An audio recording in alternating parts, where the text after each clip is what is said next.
ओम शांति। 17 सितंबर 2024। मीठे प्यारे बाबा के आज के मधुर महावाक्य। आज की मुरली के कुछ मुख्य पॉइंट्स। आज बाबा हमें समझाते कि हम बच्चों को देही अभिमानी बनने का पूरा पुरुषार्थ करना है। ऐसे कभी नहीं सोचना कि जो नसीब में होगा वही मिलेगा। सेंसिबल बनना है। बाप जो हमें अमूल्य ज्ञान दे रहे हैं उसके स्वरूप में स्थित होना है। एक बाप की याद में रह सेवा करनी है। सबको आबू महान तीर्थ की महिमा सुनानी है। तो चलिए सुनते हैं आज की बाबा की मीठी प्यारी मुरली। ओम शांति। बाबा कहते, मीठे बच्चे, ये राज सभी को सुनाओ कि आबू सबसे बड़ा तीर्थ है। स्वयं भगवान ने यहाँ से सबकी सद्गति की है। प्रश्न, कौन सी एक बात मनुष्य अगर समझ जाए तो यहाँ भीड़ लग जाएगी? उत्तर, मुख्य बात समझ लें कि बाप ने जो राजयोग सिखाया था वह अभी फिर से सिखा रहे हैं। वह सर्वव्यापी नहीं है। बाप इस समय आबू में आकर विश्व में शांति स्थापन कर रहे हैं। उसका जड़ यादगार देलवाड़ा मंदिर भी है। आदि देव यहाँ चैतन्य में बैठे हैं। ये चैतन्य देलवाड़ा मंदिर है। ये बात समझ लें तो आबू की महिमा हो जाए और यहाँ भीड़ लग जाए। आबू का नाम बाला हो गया तो यहाँ बहुत आएंगे। ओम शांति। बच्चों को योग सिखाया और सब जगह सब आपे ही सीखते हैं। सिखलाने वाला बाप नहीं होता, एक दो को आपे ही सिखलाते हैं। यहाँ तो बाप बैठ सिखलाते हैं बच्चों को। रात दिन का फर्क है। वहां तो बहुत मित्र संबंधी आदि याद आते रहते हैं। इतना याद नहीं कर सकते हैं, इसलिए देही अभिमानी बहुत मुश्किल बनते हैं। यहाँ तो देही अभिमानी तुमको बहुत जल्दी बनना चाहिए, परंतु बहुत हैं जिनको कुछ भी पता नहीं है। शिव बाबा हमारी सर्विस कर रहे हैं। हमको कहते हैं अपने को आत्मा समझ बाप को याद करो। जो बाप इसमें विराजमान है, यहाँ विराजमान है, उनको याद करना पड़ता है। बहुत बच्चे हैं जिनको ये निश्चय ही नहीं है कि शिव बाबा ब्रह्मा तन द्वारा हमको सिखला रहे हैं। जैसे और लोग कहते हैं हम कैसे निश्चय करें, ऐसे यहाँ भी हैं। अगर पूरा निश्चय होता तो बहुत प्यार से बाप को याद करते करते अपने में बल भरते, बहुत सर्विस करते, क्योंकि सारे विश्व को पावन बनाना है ना। योग में भी कमी है तो ज्ञान में भी कमी है। सुनते तो हैं परंतु धारणा नहीं होती है। धारणा अगर हो तो फिर औरों को भी धारणा करावें।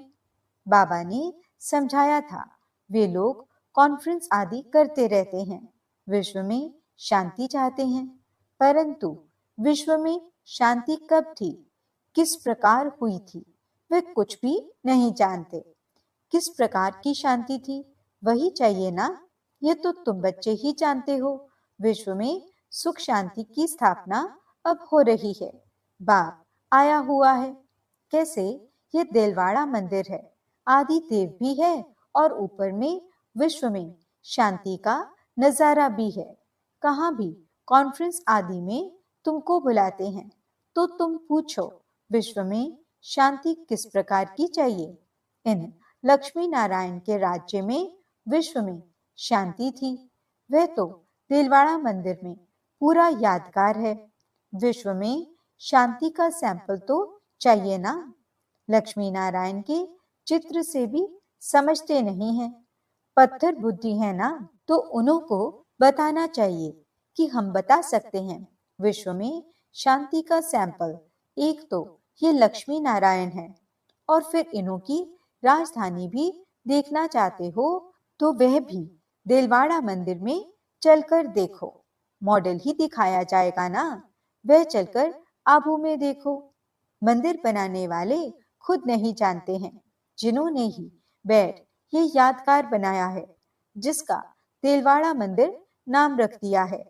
आदि देव को भी बिठाया है, ऊपर में स्वर्ग भी दिखाया है। जैसे वह जड़ है, वैसे तुम हो चैतन्य। इनको चैतन्य दिलवाड़ा नाम रख सकते हैं, परंतु पता नहीं कितनी भीड़ हो जाए, मनुष्य ही मूझ जाए, ये फिर क्या है। समझाने में बड़ी मेहनत लगती है, बहुत बच्चे भी नहीं समझते हैं। भल दर पर पास में बैठे हैं, समझते कुछ भी नहीं। प्रदर्शनी में अनेक प्रकार के मनुष्य जाते हैं, ढेर मठ पंथ हैं, वैष्णव धर्म वाले भी हैं। वैष्णव धर्म का अर्थ ही नहीं समझते हैं। श्री कृष्ण की बादशाही कहाँ है, जानते ही नहीं।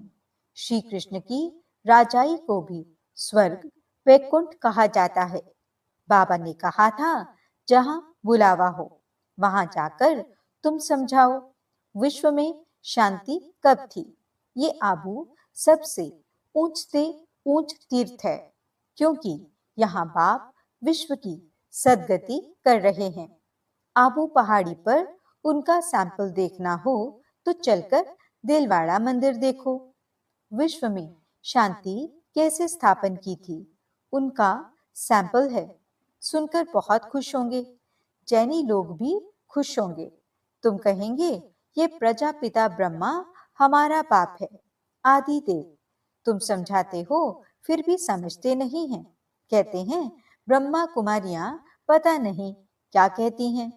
तो अब तुम बच्चों को आबू की बहुत ऊंची महिमा करके समझाना चाहिए। आबू है बड़ी ते बड़ा तीर्थ। बॉम्बे में भी समझा सकते हो। आबू पहाड़ बड़े ते बड़ा तीर्थ है, क्योंकि परमपिता परमात्मा ने आबू में आकर स्वर्ग की स्थापना की है।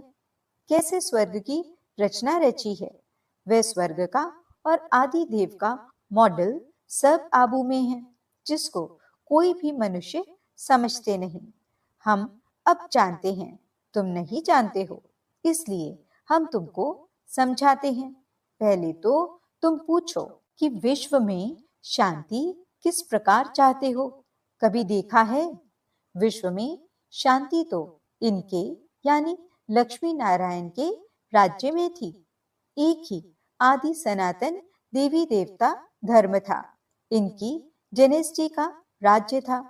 चलो तो इन्हों की राजधानी का मॉडल आबू में तुमको दिखाएं। यह तो है ही पुरानी पतित दुनिया, नई दुनिया तो नहीं कहेंगे ना।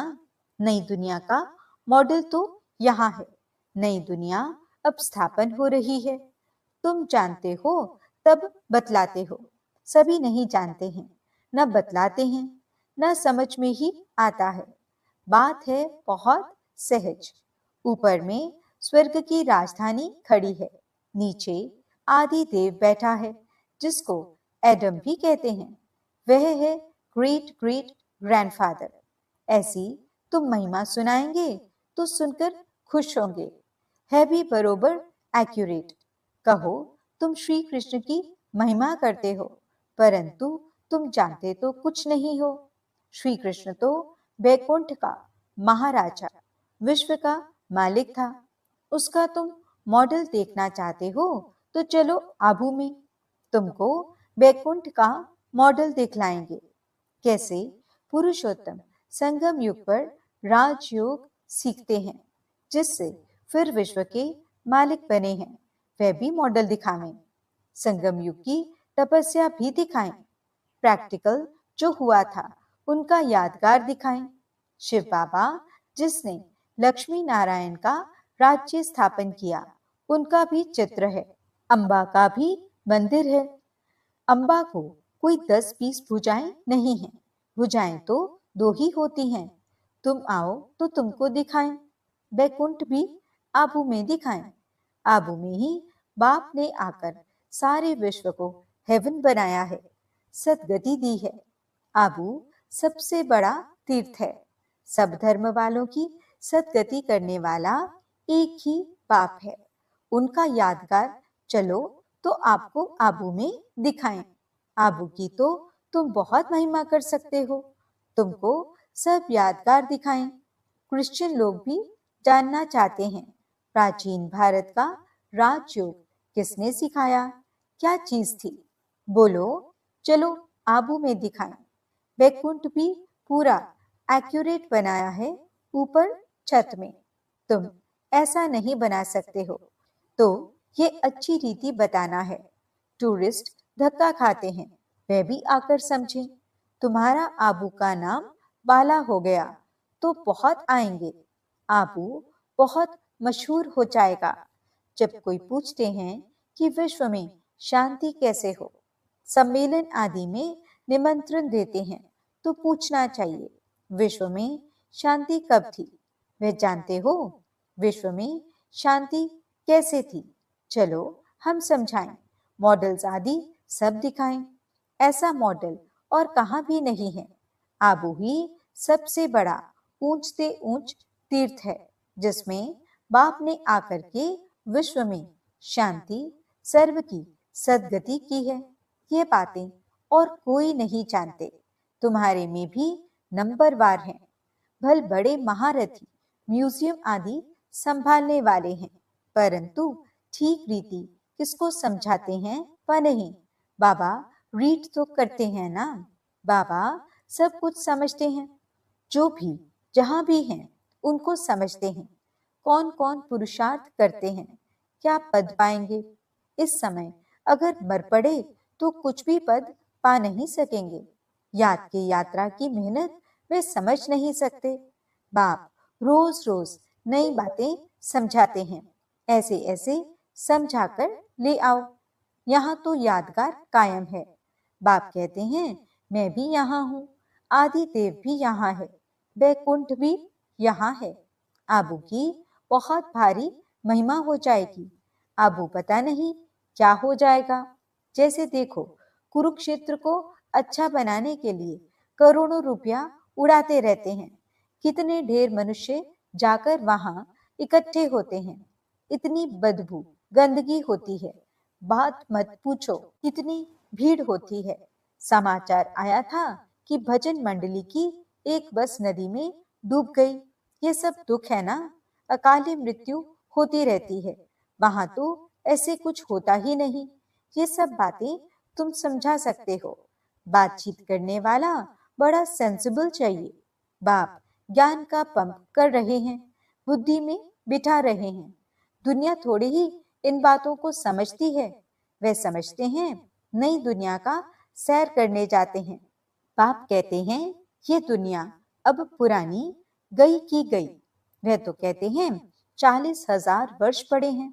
तुम तो बतलाते हो कि सारा कल्प ही 5,000 वर्ष का है।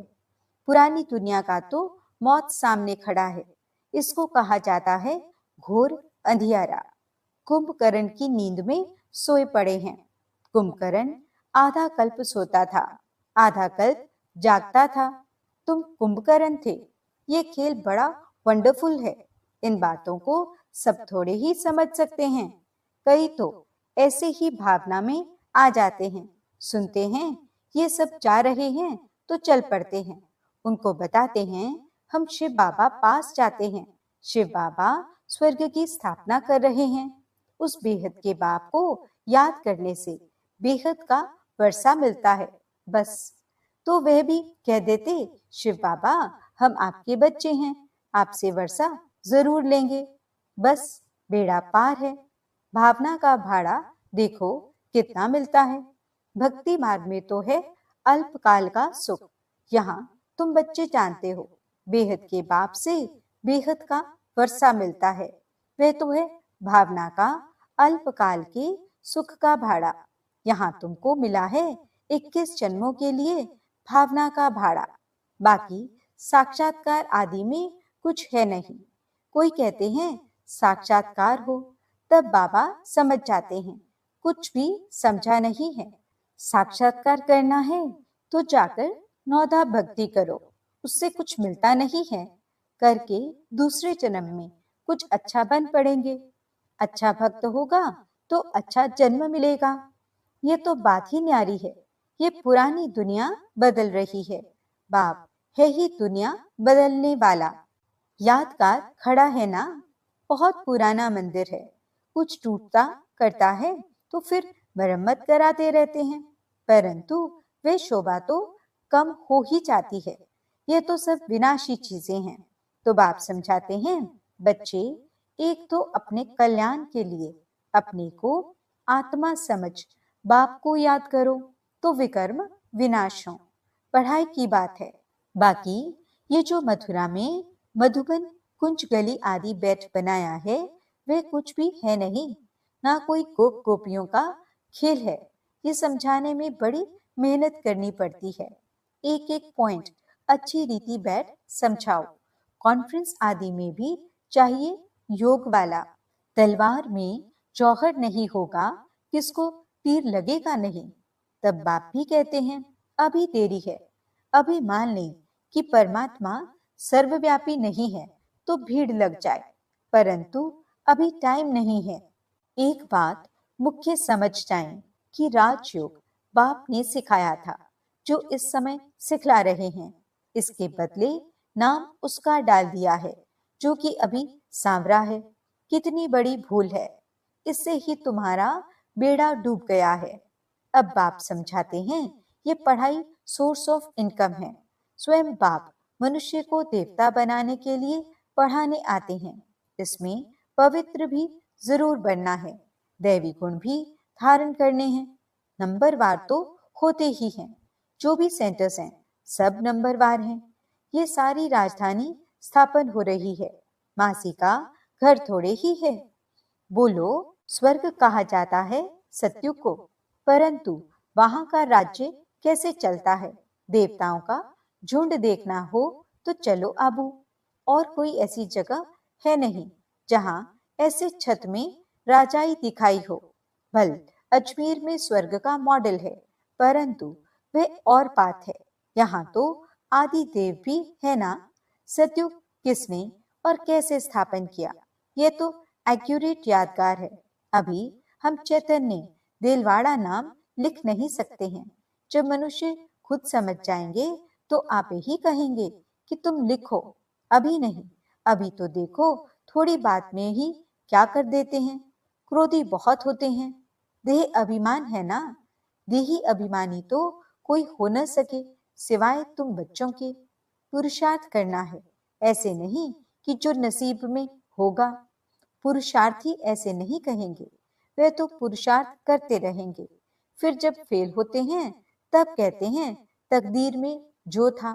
अच्छा, मीठे मीठे सिकिलते बच्चों प्रति माता पिता बाप दादा का याद प्यार और गुड मॉर्निंग।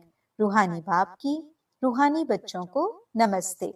हम रूहानी बच्चों की रूहानी बाप दादा को दिल व जान सिकवा प्रेम से नमस्ते नमस्ते नमस्ते जी। गुड मॉर्निंग बाबा। शुक्रिया बाबा। धारणा के लिए मुख्य सार। पहला पॉइंट, देही अभिमानी बनने का पूरा पूरा पुरुषार्थ करना है। ऐसे कभी नहीं सोचना है कि जो नसीब में होगा। सेंसिबल बनना है। दूसरा पॉइंट, ज्ञान सुनकर उसे स्वरूप में लाना है। याद का जौहर धारण कर फिर सेवा करनी है। सबको आबो महान तीर्थ की महिमा सुनानी है। वरदान, एक बाबा शब्द की स्मृति से याद और सेवा में रहने वाले सच्चे योगी, सच्चे सेवाधारी भव। आप बच्चे मुख से व मन से बार बार बाबा शब्द कहते हो। बच्चे हो तो बाबा शब्द याद आना यह सोचना ही योग है, और मुख से बार बार कहना कि बाबा ऐसे कहते हैं, बाबा ने ये कहा, यही सेवा है। लेकिन इस बाबा शब्द को कोई दिल से कहने वाले हैं, कोई नॉलेज के दिमाग से। जो दिल से कहते हैं उन्हें दिल में सदा प्रत्यक्ष प्राप्ति, खुशी और शक्ति मिलती है। दिमाग वालों को बोलने समय खुशी होती, सदा काल की नहीं। स्लोगन: परमात्म रूपी क्षमा पर फिदा होने वाले ही सच्चे परवाने हैं। ओम शांति।